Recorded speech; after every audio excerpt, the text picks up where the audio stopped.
Less than a day after the Jets season ended with a thud, the axe fell on their once promising head coach. Eric Mangini, the rising star and protege of Bill Belichick, was fired first thing Monday morning. It came after a late-season slide in which the rejuvenated Jets lost 4 of their final 5 games and missed the playoffs. Mike and I felt, in our judgment, that it was time now to make a change. This is not a decision that we reached yesterday, 10 minutes ago. This is a decision that was basically running through the season. Certainly the last part of it. 8-3 New York went from first place to also-ran status in the AFC East, while losing the division title to Miami, led by ex-Jet quarterback Chad Pennington. Despite 2 winning seasons and a playoff trip in his first year, it was a collapse that cost the 37-year-old Mangini the support of owner Woody Johnson. Before the season, New York spent lavishly on free agents, $140 million on veterans like offensive lineman Alan Famicka and Damien Woody, who actually came to New York to play for Mangini.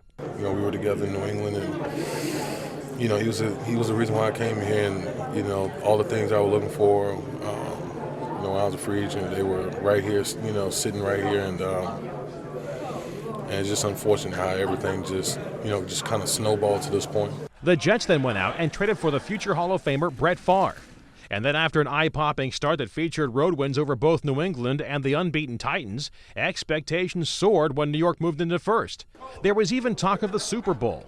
But when the winnings stopped, Mangini got the ultimate blame, which one player felt was unfair. You can't put all the blame on the head coach or the coaching staff. I think a lot of that blame falls in the locker room. And I think it should be starting. It starts with me first.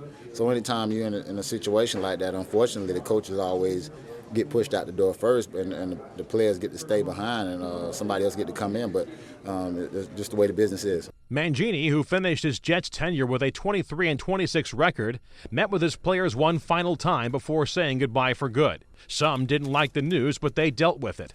You have to accept the reality of this game. It's a great game. It's a terrible business, And the thing is, the business is about production and numbers. John Klobuchar, The Associated Press.